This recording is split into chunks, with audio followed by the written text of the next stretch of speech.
नमस्कार, स्वागत है आपका खबर एचपी में। तो आइए जानते हैं हिमाचल के हर छोटे बड़े शहर से जुड़े 30 फटाफट बड़ी खबरों को। इससे पहले यदि आप वीडियो को लाइक नहीं किए हैं तो लाइक कर दीजिए और चैनल में नए तो चैनल को सब्सक्राइब कर लीजिए। और आप वीडियो को कहां से देख रहे हैं कमेंट बॉक्स में हमें जरूर बताइए। मुख्यमंत्री सुखविंदर बोले गौ सदनों में पशुओं के लिए किया चारा अनुदान 700 से बढ़ाकर 1200 रुपये। जब मुख्यमंत्री सुखविंदर ने कहा कि प्रदेश में बेसहारा गोवंश की देखभाल और उनके कल्याण के उद्देश्य से राज्य सरकार ने गौ सदनों में रखे गए पशुओं के लिए मासिक चारा अनुदान को 700 रुपये से बढ़ाकर 1200 रुपये प्रति पशु करने का निर्णय लिया गया। यह निर्णय सरकार की पशुधन कल्याण और किसानों के हितों के प्रति प्रतिबद्धता को दर्शाता है। उन्होंने कहा कि बढ़ा हुआ अनुदान बेसहारा गोवंश की बेहतर देखभाल सुनिश्चित करने में कल्याणकारी साबित होगा। इस निर्णय से खेतों में बेसहारा घूमने वाले पशुओं से किसानों की फसलों को होने वाले नुकसान से बचाया जा सकेगा। सुक्खू ने कहा कि राज्य सरकार ने पशुधन कल्याण को सुनिश्चित करने के लिए कई कदम उठाए हैं। गौ सदनों की स्थापना और विस्तार से लिए स्थानीय लोगों और संस्थानों को आर्थिक सहायता भी दी जा रही है। नए गौ सदनों की स्थापना के लिए सरकार लोगों को 10 लाख रुपये अथवा परियोजना लागत की 50% राशि अनुदान के रूप में प्रदान कर रही है। इसी प्रकार गौ सदन के विस्तार के लिए 5 लाख अथवा परियोजना लागत का 50% अनुदान भी दिया जाता है। उन्होंने कहा कि प्रदेश सरकार ने इन प्रयासों को मजबूती देने के लिए शराब पर ऊप कर बढ़ाकर 2.5 रुपये प्रति बोतल किया है, जिससे प्राप्त अतिरिक्त राजस्व को गौसेवा के लिए उपयोग में लाया जा रहा है। नई भर्तियों में अधिकतम आयु सीमा में छूट पर संशय बरकरार, प्रदेश सरकार को भेजा है प्रस्ताव। हिमाचल प्रदेश राज्य चयन आयोग हमीरपुर की ओर से निकाली गई टीजीटी भर्ती में अधिकतम आयु सीमा में अभी 2 साल की छूट नहीं दी गई है। पेपर लीक मामले में चलते बीते 2.5 वर्ष से आयोग के माध्यम से भर्तियां आयोजित नहीं हो सकी है। ऐसे में राज्य चयन आयोग ने प्रदेश सरकार को नई भर्तियों में अभ्यर्थियों को अधिकतम आयु सीमा में 2 साल की छूट का प्रस्ताव भेजा था। इस प्रस्ताव को लेकर अभी तक कोई फैसला नहीं हो सका है। ऐसे में टीजीटी की भर्ती में अधिकतम आयु सीमा में छूट को लेकर संशय बना हुआ है। धर्मशाला शिफ्ट होगा रियल एस्टेट विनियामक प्राधिकरण कार्यालय, कैबिनेट बैठक में मिली मंजूरी। हिमाचल प्रदेश के सबसे बड़े प्रशासनिक जिला कांगड़ा को प्रदेश की सुक्खू सरकार ने रेरा के कार्यालय के रूप में एक और सौगात दी है। मुख्यमंत्री की घोषणा के बाद शनिवार को प्रदेश मंत्रिमंडल की बैठक में भी रियल एस्टेट विनियामक प्राधिकरण यानी कि रेरा कार्यालय को शिमला से धर्मशाला हस्तांतरित करने को मंजूरी मिल गई है। इससे पहले बीते माह प्रदेश सरकार ने हिमाचल प्रदेश पर्यटन विकास निगम के निदेशालय और हिमाचल प्रदेश से वन्य प्राणी विभाग को धर्मशाला शिफ्ट करने की प्रदेश से मंत्रिमंडल के बैठक में मंजूरी दी है। वह प्रदेश से वन्य प्राणी विभाग को धर्मशाला शिफ्ट करने के बारे में सरकार की ओर से अधिसूचना भी जारी हो चुकी है। मैं इससे धर्मशाला स्थित के एफडब्ल्यू कार्यालय भवन में शिफ्ट किया जा रहा है। मैं अब 3 कार्यालयों के शिमला से धर्मशाला शिफ्ट होने से जहां निचले हिमाचल के कर्मचारियों को इसका लाभ मिलेगा, वहीं स्थानीय स्तर पर लोगों के कारोबार में भी वृद्धि होगी। मैं क्योंकि कर्मचारियों और उनके परिवार ने राशन, कपड़ा समेत रोजमर्रा की वस्तुएं खरीदनी होती है। कांच, प्लास्टिक और एल्यूमिनियम पैकिंग में सामान खरीदने पर शुल्क, डिब्बे लौटाने पर वापस मिलेंगे पैसे। जी अब प्रदेश में कांच, प्लास्टिक, एल्यूमिनियम की पैकिंग में सामान खरीदने पर अतिरिक्त शुल्क मिलेगा। शुरुआत में कुछ पर्यटन स्थलों में पायलट आधार पर यह योजना लागू की जाएगी। योजना के सफल रहने पर इसे पूरे प्रदेश में लागू किया जा सकता है। यह काम किसी निजी कंपनी को सौंपा जाएगा। ऐसी तमाम सामग्री पर QR कोड होगा, इसी से इसका हिसाब रखा जाएगा। मैं खाली बोतलों, कंटेनरों और डिब्बों को लौटाने पर यह शुल्क रिफंड किया जाएगा। हिमाचल प्रदेश हाईकोर्ट के आदेश 2012 से पहले पदोन्नत CHT को प्रमोशन इंक्रीमेंट का लाभ। जो 1 दिसंबर 2012 से पहले पदोन्नत हुए CHT को हेड टीचर पद के प्रमोशनल इंक्रीमेंट का लाभ मिलेगा। हिमाचल प्रदेश हाईकोर्ट की न्यायाधीश ज्योत्सना रिवाल दुआ की अदालत ने यह आदेश पारित किए। अदालत ने कहा कि एक समान वर्ग के कैडर के लिए 2 तरह के मापदंड नहीं हो सकते। अदालत ने हेड टीचर्स की पदोन्नति इंक्रीमेंट को बरकरार रखा है। अदालत ने सरकार को 6 सप्ताह के भीतर सभी वित्तीय लाभ देने के आदेश दिए हैं जो इस तारीख के बाद पदोन्नत हुए कर्मचारियों को मिले हैं। भले ही उनकी बाद में कोई और पदोन्नति हुई हो या उन्होंने वेतन निर्धारण का कोई विकल्प चुना हो। पहाड़ की बेटियों का कमाल, 1 स्वर्ण 2 कांस्य से जीते। ये साई जल क्रीड़ा केंद्र NTPC बरमाना के खिलाड़ियों ने सब जूनियर नेशनल रोइंग चैंपियनशिप में 1 स्वर्ण और 2 कांस्य पदक जीते। 27 मई से 31 मई तक हुई चैंपियनशिप के डबल स्कल से 500 मीटर दौड़ में किन्नौर के पोंडी की अर्चिता नेगी और कुल्लू की धार की श्रेया ठाकुर की जोड़ी ने स्वर्ण पदक जीता। वहीं क्वाड्रपल स्कल से 500 मीटर में अर्जिता नेगी, श्रेया ठाकुर और कुल्लू के खरेरी निवासी जुड़वा बहनें तनिष्का ठाकुर और अनामिका ठाकुर की टीम ने कांस्य पदक जीता। वह पेयर 500 मीटर में ऊना की पारिसा डडवाल और रोहड़ू की चाहत ने कांस्य पदक जीता। वह बिलासपुर की खुशी चंदेल ने भी प्रतियोगिता में भाग लिया। वह केंद्र के प्रभारी विजय नेगी ने सफलता का श्रेय कोच संजीव सिंह और मनीषा के मार्गदर्शन को दिया। इस शर्मिष्ठा पनोली के समर्थन में उतरी कंगना रनौत बोली, जब कोई माफी मांग लेता है तो उसे प्रताड़ित करना ठीक नहीं। Social media influencer Sharmishta Panoli को धार्मिक भावनाओं को ठेस पहुंचाने के आरोप में कोलकाता पुलिस ने गुरुग्राम से गिरफ्तार किया है। वहीं अब शर्मिष्ठा पनोली के समर्थन में हिमाचल प्रदेश के मंडी लोकसभा से बीजेपी सांसद कंगना रनौत उतर आई है। वह कंगना रनौत ने शर्मिष्ठा पनोली की गिरफ्तार को लेकर कहा कि किसी भी बेटी के साथ ऐसा नहीं होना चाहिए। बीजेपी सांसद कंगना रनौत ने कहा, वह कानून व्यवस्था के नाम पर किसी को परेशान करना ठीक नहीं है। मैं जब कोई माफी मांग लेता है और पोस्ट डिलीट कर देता है, लेकिन उसे जेल में डालना, उसे प्रताड़ित करना, उसका करियर खत्म करना और उसके चरित्र पर सवाल उठाना बहुत गलत है। मैं किसी भी बेटी के साथ ऐसा नहीं होना चाहिए। जयराम ठाकुर को हुआ पॉलिटिकल फोबिया, विमल नेगी मामले में कर रहे राजनीति। हिमाचल प्रदेश विमल नेगी मामले को लेकर हिमाचल प्रदेश में रियासत गरमाई हुई है। नेता प्रतिपक्ष जयराम ठाकुर ने जहां रविवार को प्रेस कॉन्फ्रेंस कर कांग्रेस सरकार पर विमल नेगी मौत मामले को लेकर निशाना साधा और एसपी की भूमिका को लेकर सवाल खड़े किए, वहीं मुख्यमंत्री ने भी पलटवार किया और नेता प्रतिपक्ष जयराम ठाकुर पर विमल नेगी मामले में राजनीति करने के आरोप लगाए। वह साथ ही किसी की मौत पर राजनीति न करने की सलाह दी। हिमाचल सड़क हादसे में पंजाब के 5 लोगों की मौत, एक गंभीर घायल, पुल की रेलिंग से टकराई गाड़ी। हिमाचल के जिला मंडी में आज एक दर्दनाक सड़क हादसा हुआ जिसमें 5 लोगों की मौत हो गई। मैं आज सुबह मंडी में IIT कमांद के पास बने नए पुल पर एक गाड़ी यानी कि टेम्पो हादसे का शिकार हो गई।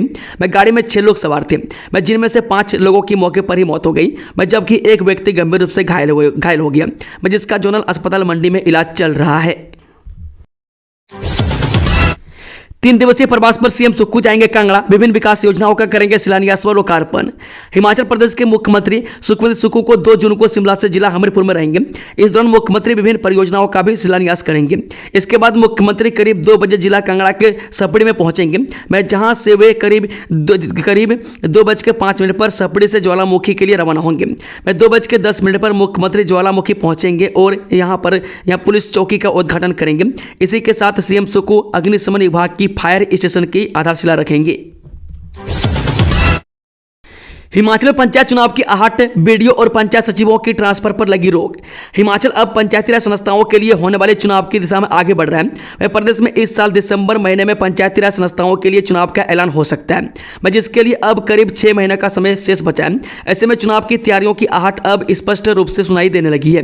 प्रदेश में पंचायती राज संस्थाओं के चुनाव समय पर हो, इसके लिए राज्य निर्वाचन आयोग से अपनी प्रक्रिया शुरू कर दी है, जिसके लिए पहले ही पंचायतों में वार्ड सदस्यों से लेकर जिला परिषद के लिए 115 चुनाव चिन्ह अधिसूचित किए जा चुके हैं।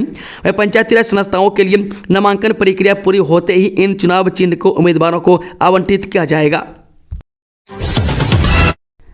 बनखंडी जू के बाहर सरकार बसाएगी राजस्थान के चौकी धानी जैसा कांगड़ा विलेज। राजस्थान के चौकी धानी जैसा कांगड़ा विलेज होगा। यह कांगड़ा विलेज देहरा के वनखंडी में बन रहे अंतर्राष्ट्रीय स्तर के जू के बाहर बसेगा, जहां पर कांगड़ा का आर्ट एंड कल्चर नजर आएगा। यहां पहुंचने वाले पर्यटकों के लिए यह बेहतरीन जगह होगी, जहां एक तरफ से अंतर्राष्ट्रीय स्तर के जू को देखने पहुंचने वाले पर्यटक उस जू में घूमेंगे, वहीं इससे बाहर निकलकर कांगड़ा विलेज में पहुंच जाएंगे। यहाँ उन्हें बहुत कुछ ऐसा मिलेगा जिससे पूरा दिन उनका बनखंडी में आराम से निकल जाएगा। यहां पर उसके बाद सफारी बनाने की भी योजना है और वन विभाग का वन्य प्राणी विंग इस सब को अंजाम देगा। वहीं मुख्यमंत्री सुखविंदर सुक्खू ने अधिकारियों के साथ चर्चा में भविष्य में की योजनाओं को फलीभूत करने को कहा। मैं जो मंगलवार को वनखंडी जा रहे हैं, मैं अपने दौरे के दौरान मुख्यमंत्री सुखविंदर सुक्खू इस अंतर्राष्ट्रीय जू में होने वाले कुछ कार्यों का भूमि पूजन व शिलान्यास करेंगे।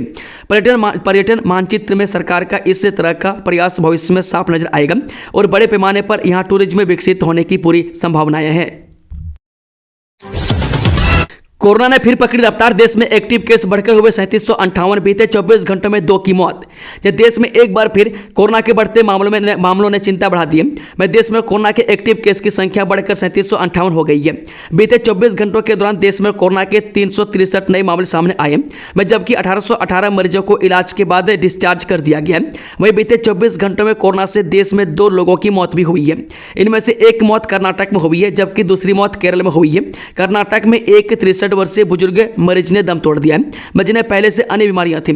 जबकि केरल में 24 वर्षीय युवती की मौत हुई है, इसे भी लीवर से संबंधित बीमारी थी। बता दें कोरोना के आंकड़े की करें तो सबसे अधिक 1400 मामले केरल में हैं, महाराष्ट्र में 485 और दिल्ली में 436 कोरोना के मामले हैं। वहीं गुजरात में 320, पश्चिम बंगाल में 287 और कर्नाटक में 238 एक्टिव केस हैं। में इसके अलावा तमिलनाडु में 199 और यूपी में 149 कोरोना के मरीज हैं। प्रदेश में विकसित होंगे 77 इको टूरिज्म स्थल, 5 साल में 200 करोड़ रुपये राजस्व प्राप्ति का लक्ष्य। प्रदेश सरकार ने राज्य में इको टूरिज्म को बढ़ावा देने के लिए एक नई इको टूरिज्म नीति लागू की है, जिसके अंतर्गत राज्य के विभिन्न वन वृत्तों में 77 इको टूरिज्म स्थलों का विकास किया जा रहा है। प्रदेश सरकार की इस पहल से आगामी 5 वर्षों में 200 करोड़ रुपये का राजस्व प्राप्त होने की संभावना है। नई इको टूरिज्म नीति का उद्देश्य प्रकृति की रक्षा करते हुए पर्यटकों को आकर्षित करना, स्थानीय लोगों के लिए रोजगार के अवसर सृजित करना तथा राज्य की अर्थव्यवस्था को हरित सतत विकास के मार्ग पर आगे बढ़ाना है। मुख्यमंत्री ठाकुर सुखविंदर सुक्खू के सशक्त नेतृत्व में प्रदेश सरकार हिमाचल को विश्व स्तर पर एक प्रमुख इको टूरिज्म गंतव्य के रूप में विकसित करने की दिशा में निरंतर कार्य कर रही है। मौसम विभाग ने 3 तक जारी किया झमाझम का अलर्ट। हिमाचल प्रदेश में जून महीने की शुरुआत भी बारिश से होगी। इस दौरान कई जिलों में भारी बारिश की चेतावनी दी गई है। मौसम विभाग ने जो पूर्वानुमान दिया है उसके अनुसार अभी फिलहाल बारिश का दौर जारी रहेगा और 3 जून के बाद इसमें कुछ कमी हो सकती है। बता दें कि मई महीने की शुरुआत भी बारिश से हुई थी और पूरा महीना बारिश का दौर जारी रहा। इसके चलते मई महीने में गर्मी का उतना एहसास नहीं हुआ। वहीं अब जून महीने में भी शुरुआत तौर पर यही लग रहा है कि मौसम ऐसा ही रहेगा और गर्मी से लोगों को निजात जारी रहेगी। मौसम विभाग द्वारा दिए गए पूर्वानुमान के अनुसार शनिवार को भी कई स्थानों पर बारिश होने की संभावना थी, लेकिन दोपहर के समय में मौसम अधिकतम साफ रहा। राजधानी शिमला में भी पूरा दिन धूप खिली रही। आने वाले दिनों में बताया जा रहा है कि पश्चिमी विक्षोभ सक्रिय हो सकता है। विमल नेगी मौत मामले में राजनीति चमकाने का काम कर रही भाजपा, सीएम सुक्खू का जयराम ठाकुर पर पलटवार। मुख्यमंत्री सुखविंदर सुक्खू ने नेता प्रतिपक्ष जयराम ठाकुर द्वारा रविवार को शिमला में प्रेस वार्ता पर लगाए गए आरोपों पर पलटवार किया है। उन्होंने कहा नेता प्रतिपक्ष को राजनीति के फोबिया हो गया है और अपनी राजनीति चमकाने के लिए विमल नेगी मौत मामले में आए दिन तथ्यहीन बयानबाजी कर रहे हैं। उन्होंने कहा कि इस दुख की घड़ी में पूरी सरकार पीड़ित परिवार के साथ खड़ी है। छात्र सुसाइड केस में कॉलेज की छात्रा गिरफ्तार, ब्लैकमेल करने का आरोप, मां बोली लड़की से दूर रहने के लिए कहा था। जवाहर नवोदय इंजीनियरिंग कॉलेज सुंदरनगर में छात्र द्वारा आत्महत्या करने के मामले में पुलिस ने कॉलेज की एक छात्रा को गिरफ्तार किया है। पुलिस ने मृतक छात्र की मां द्वारा की गई शिकायत और उसकी जेब से मिले सुसाइड नोट के आधार पर यह कार्रवाई की है। आरोपित छात्रा को रविवार को न्यायालय में पेश किया गया, जहां से उसे 2 दिन के पुलिस रिमांड पर भेज दिया गया है। बता दें कि हमीरपुर जिला की भोरंज तहसील लोअर कारा गांव सीमा कुमारी पत्नी राकेश अजय कुमार ने बताया कि इसका बेटा अर्पित JNGEC में बीटेक कंप्यूटर साइंस में 4थे सेमेस्टर का छात्र था। अर्पित ने उन्हें बताया था कि कॉलेज में लावण्या नाम की लड़की उसे ब्लैकमेल और मानसिक रूप से प्रताड़ित करती है। लावण्या कॉलेज में प्रथम वर्ष की छात्रा है। यह भी आरोप लगाया कि लावण्या उसके बेटे को प्रताड़ित करती थी। इस सरकार ने PWD को जारी किया आदेश, विकास कार्य में बिना अनुमति नहीं की जा सकेगी डेविएशन। हिमाचल प्रदेश में विकास कार्य में बिना अनुमति के डेविएशन नहीं की जा सकेगी। सरकार ने इससे संबंधित आदेश लोक निर्माण विभाग को जारी किए हैं। सरकार के आदेशों के बाद विभाग ने भी अपने सभी मुख्य अभियंताओं तथा सभी अधीक्षण अभियंताओं को इससे संबंधित आदेश जारी किए हैं। अपने आदेशों में विभाग ने अधिकारियों को इन आदेशों का कड़ाई से पालन करने को कहा है। राज्य में अधिकांश सार्वजनिक कार्य लोक निर्माण विभाग के माध्यम से होते हैं। इनमें सड़क निर्माण से लेकर मरम्मत कार्य, किसी विभाग के भवन का निर्माण व अन्य कार्य शामिल है। पुलिस की होम स्टे में दबिश, केरल का युवक चरस और LSD पेपर के साथ गिरफ्तार।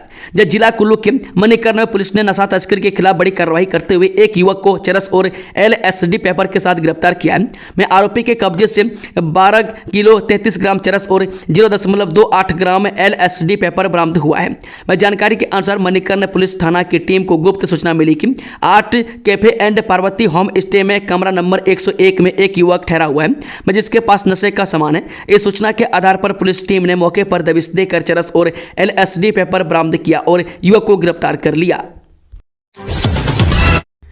ऊना में भर जाएंगे सेल इंटर्न के 20 पद, इतने वर्ष का होना चाहिए अनुभव। जब Bajaj capital insurance broking limited Una द्वारा सीनियर सेल इंटर्न व सीनियर क्लाइंट ऑफिसर के 20 पद भरे जाएंगे। इन पदों के लिए कैंपस साक्षात्कार 23 जनवरी को प्रातः 10:30 बजे जिला रोजगार कार्यालय ऊना में होगा। जिला रोजगार अधिकारी ऊना अक्षय शर्मा ने बताया कि इन पदों के लिए शैक्षणिक योग्यता किसी भी स्ट्रीम में स्नातक होना आवश्यक है। अभ्यर्थी को किसी भी क्षेत्र में 3 वर्ष का अनुभव होना चाहिए, जिसमें सेल व मार्केटिंग क्षेत्र में अनुभव को प्राथमिकता दी जाएगी। साक्षात्कार में 23 से 32 वर्ष की आयु सीमा के अभ्यर्थी भाग ले सकते हैं।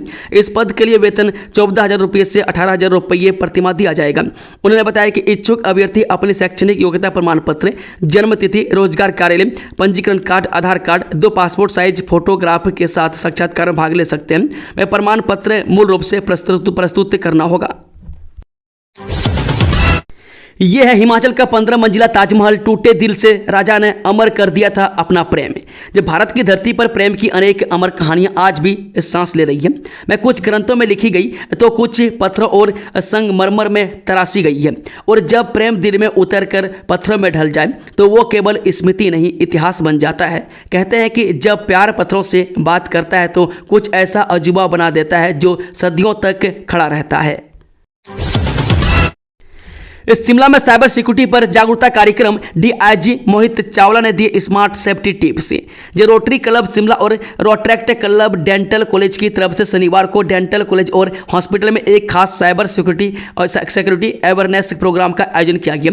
इस इवेंट के साथ ही हिमाचल में राज्य स्तर पर साइबर जागरूकता अभियान की शुरुआत भी हो गई। इस कार्यक्रम में डिजिटल दुनिया से जुड़ी धोखाधड़ी और खतरे को लेकर कई अहम जानकारियां दी गई है। कोरोना वायरस को लेकर हाई अलर्ट पर बिलासपुर। स्वास्थ्य विभाग ने मांगी 500 अतिरिक्त टेस्ट किट। जो पड़ोसी राज्य पंजाब में कोरोना वायरस के नए वेरिएंट ओमिक्रॉन के दस्तक देने के बाद हिमाचल में भी स्वास्थ्य विभाग अलर्ट मोड में आ गया है। मैं खासकर पंजाब के साथ लगता बिलासपुर जिला कोरोना वायरस को लेकर हाई अलर्ट पर है। पंजाब से सटा होने के चलते बिलासपुर जिले के लिए सबसे ज्यादा खतरा माना जा रहा है, जिसे देखते हुए स्वास्थ्य विभाग सतर्क हो गया है और वायरस से लड़ने की तैयारियां तेज कर दी है। जिले भर के स्वास्थ्य केंद्रों को निर्देशित किया गया है कि बुखार, सर्दी, जुकाम या सांस की दिक्कत के साथ आने वाले हर मरीज का RT-PCR टेस्ट जरूर किया जाए। ऑपरेशन सिंदूर के बाद भारत का पहला सैन्य अभ्यास शुरू। चीन से सटे देश में ट्रेनिंग ले रहे जवान। जब भारत और मंगोलिया की सेनाओं के बीच सालाना संयुक्त सैन्य अभ्यास नोमैडिक के एलिफेंट 2025 से उलान बटार में 31 मई से शुरू हो गया है। पाकिस्तान के खिलाफ ऑपरेशन सिंदूर के बाद भारतीय सेना का यह पहला अंतर्राष्ट्रीय संयुक्त अभ्यास इस लिहाज से भी महत्वपूर्ण है कि चीन से अच्छे रिश्ते होने के बावजूद भारत से अपने मैत्रीपूर्ण तथा रणनीतिक संबंधों को मंगोलिया बेहद अहम मानता है। भारत के कई निकटस्थ पड़ोसी देशों से उतार चढ़ाव के संबंधों के बीच मंगोलिया एशिया में भारत का एक भरोसेमंद सामरिक तथा आर्थिक सहयोगी है। भारत मंगोलिया के बीच रिश्तों की प्रगाढ़ता का अंदाजा इससे भी लगाया जा सकता है कि दोनों देशों का संयुक्त सैन्य अभ्यास नोमैडिक एलिफेंट का यह 17वां संस्करण है। फिर पुराने स्वरूप में लौटेगा सुप्रीम कोर्ट। CJI गवई ने पुराने प्रतीक चिन्ह को बहाल किया। शीशे के दरवाजे भी हटेंगे। सुप्रीम कोर्ट का प्रतीक चिन्ह एक बार फिर बदल गया। नया प्रतीक चिन्ह हट गया है और फिर से पुराना प्रतीक चिन्ह बहाल हो गया। भारत के प्रधान न्यायाधीश यानी कि CJI जस्टिस BR गवई ने सुप्रीम कोर्ट के पुराने प्रतीक चिन्ह को बहाल कर दिया है। इतना ही नहीं, सुप्रीम कोर्ट के गलियारों में लगाए गए शीशे के दरवाजे भी हटाए जाएंगे। सुप्रीम कोर्ट पुराने स्वरूप में वापस लौटेगा। नए CJI गवई द्वारा सुप्रीम कोर्ट में किए गए ये बदलाव महत्वपूर्ण है। हार्डवेयर शॉप की मालकिन हुई ठगी का शिकार। छात्रों ने ऐसे दिया वारदात को अंजाम। जब पुलिस थाना धर्मशाला के तहत आते खड़ा डंडा रोड पर स्थित किरफू मोड़ पर छात्रों ने एक हार्डवेयर शॉप की मालकिन को ठगी का शिकार बना दिया। बताया जा रहा है कि छात्रों ने महिला के मोबाइल फोन की सिम के माध्यम से यह ऑनलाइन ठगी की है। जानकारी के अनुसार महिला ने बताया कि बीते दिवस करीब 5 से 6 बजे के बीच 2 लोग उसकी दुकान पर आए और पेंट लेने की बात कही। मैं इस दौरान महिला द्वारा पेंट दिखाने के दौरान उनमें से एक व्यक्ति ने अपनी पेंट में हाथ डालकर मोबाइल न होने की बात कहते हुए महिला का मोबाइल लेकर अपने मालिक के साथ पेंट के रंग की जानकारी लेने की बात कही। इस दौरान छात्रों ने महिला को अपनी बातों में उलझाए रखा और मोबाइल से सिम निकाल ली। इसका महिला को कोई पता नहीं चला।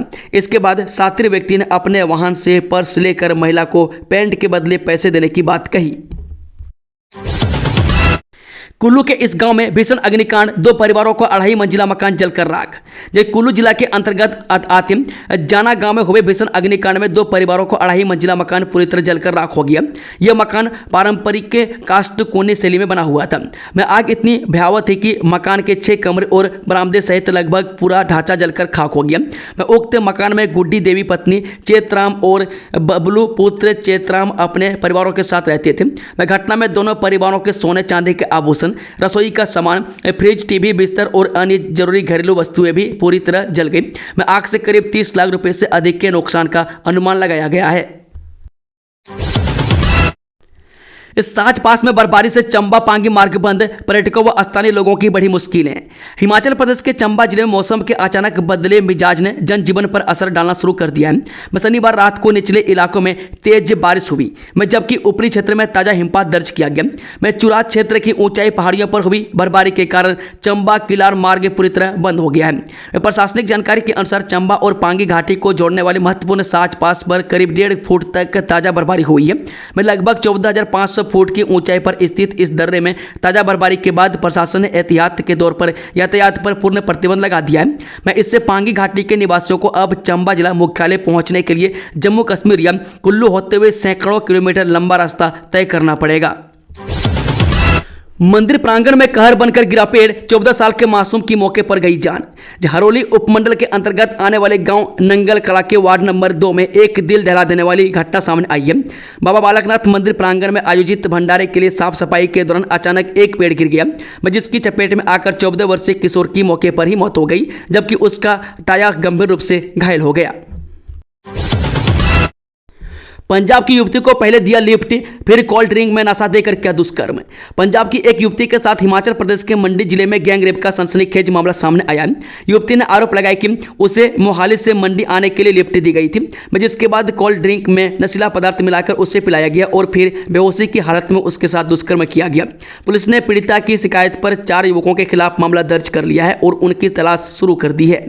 दोस्तों, खबरों का सिलसिला यही समाप्त होता है। अगर जानकारी पसंद आई तो वीडियो को लाइक, शेयर, चैनल को सब्सक्राइब जरूर कर लें और कमेंट बॉक्स में कमेंट करके बताएं कि आप न्यूज़ को किस जिला पंचायत से देख रहे थे। Thank you, all the best, जय हिंद, जय हिमाचल।